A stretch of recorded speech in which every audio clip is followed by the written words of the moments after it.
Halo Sobat Catur semua, selamat bertemu kembali. Hans Niemann menjadi unggulan teratas di kejuaraan dunia junior usia 20 tahun ke bawah yang berlangsung di Meksiko. Terjadi kejutan di babak ketiga di mana Niemann dikalahkan oleh bocah yang masih berusia 13 tahun, Andy Woodward. Keduanya sama-sama dari Amerika Serikat. Perlu kita ketahui bahwa Niemann saat ini berusia 20 tahun. Niemann sudah bergelar Grandmaster, sedangkan Woodward masih International Master.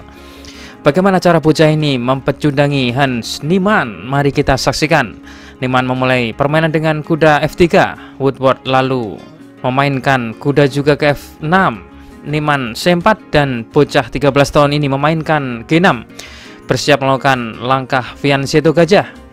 Dan kuda C3 dimainkan di sini. Setelah hitam gajah G7, Niemann mendorong maju pion E4.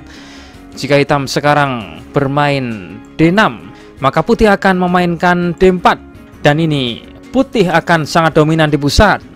Karena itulah hitam mengimbangi superioritas putih di pusat dengan memainkan pion E5 yang mengontrol petak D4.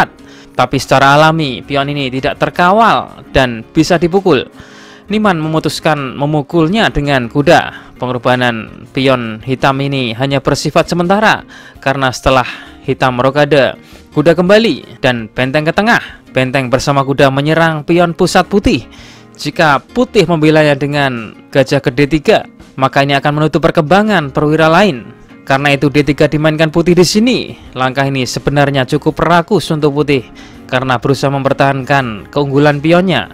Tapi ini tetap saja hitam dapat merebutnya dengan pion D5 yang mengusik pusat. Dan setelah pion makan dan kuda makan, di sini hitam unggul perkembangan. Benteng hitam masih dalam posisi memaku pion sehingga kuda hitam ini masih kuat. Di sini Niemann memutuskan gajah D2 melindungi kudanya yang diserang sebanyak 2 kali. Woodward memainkan gajah ke G4 yang memaku kuda. Niemann menggagalkan pakuan dengan gajah E2.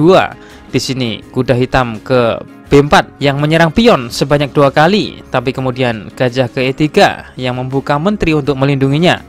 Di sini hitam memanfaatkan kondisi putih ini dengan gajah makan kuda. Ini jelas keuntungan untuk hitam, karena bila putih balik memakan dengan gajah, maka pion D3 ini dapat dimakan hitam. Oleh karena itu di sini putih terpaksa memakan dengan pion. Sebagai kompensasinya, struktur pion putih menjadi rusak. Kuda C6 dimainkan di sini, di mana ia akan mengontrol petak D4. Di sini Niemann memainkan H4 yang ingin membangun serangan di sayap raja dengan dorongan H5. Kuda D4, kuda menempati pos tengah yang indah, mengancam ke C2 yang melakukan garpuan. Karena itu putih benteng C1 yang mengawal petak C2. Woodward menteri D6 mengeluarkan menterinya dan menghubungkan kedua bentengnya. Niemann A3 mengusir kuda sehingga kuda mundur ke A6. Niemann kemudian melanjutkan F4 yang mengancam dorongan pion E5 yang merebut pusat yang akan memblokir diagonal menteri dan gajah.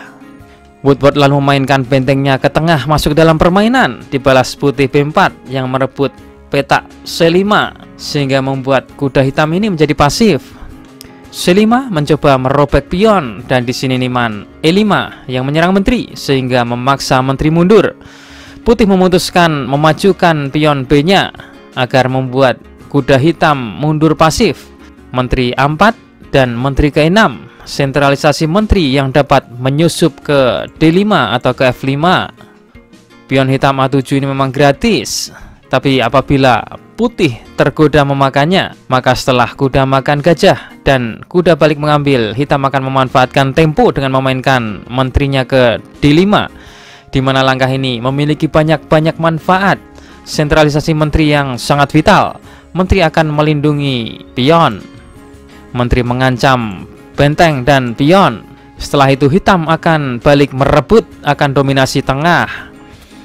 Oke, kita kembali ke permainan. Di sini putih melanjutkan gajah D1. Gajah mundur ke belakang menghindari pertukaran, dan di sini kembali hitam memanfaatkan tempo menteri menyusup ke F5 yang menyerang pion. Menteri ke C4 melindungi pion dan gajah H6 yang menyerang pion.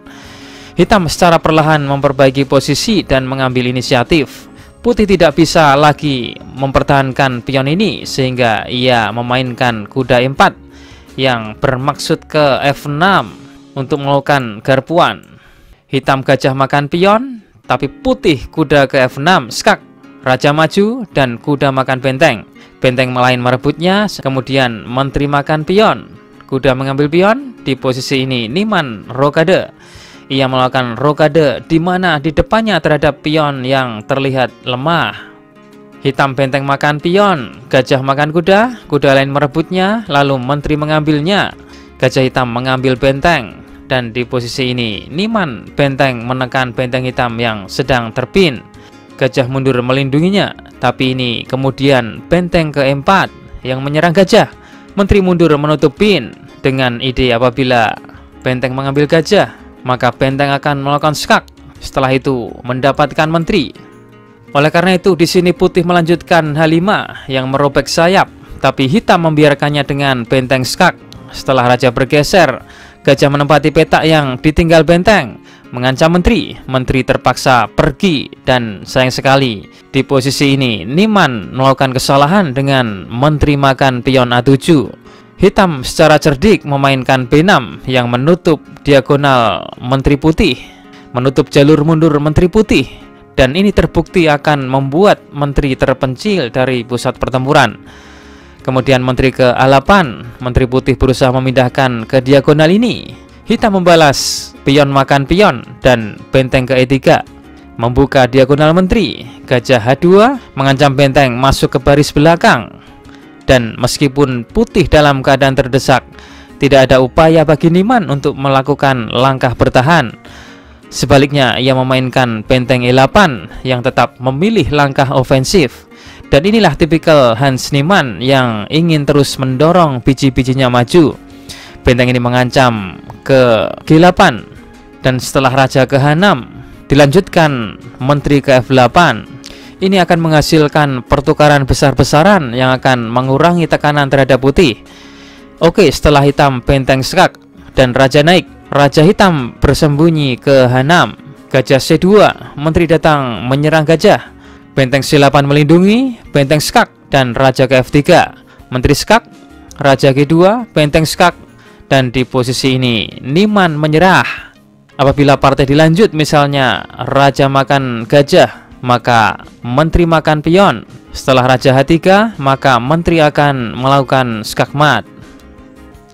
Atau jika raja ke H3, maka menteri skak, raja makan gajah, menteri makan pion sambil skak, raja geser, dan diakhiri menteri melakukan skakmat. Raja putih ini tak berdaya karena tidak ada bantuan dan semua perwiranya jauh di sisi lain papan. Jawaban asal otak video kemarin, jawabannya menteri ke-5. Bila menteri makan menteri, maka benteng makan pion dan skakmat. Atau bila benteng makan benteng, maka menteri makan menteri dan putih menang material. Oke, kita masuk ke sesi asal otak. Temukan langkah terbaik dari putih untuk memenangkan permainan. Jawaban asal otak ini akan kami tampilkan di video selanjutnya. Selamat menganalisa.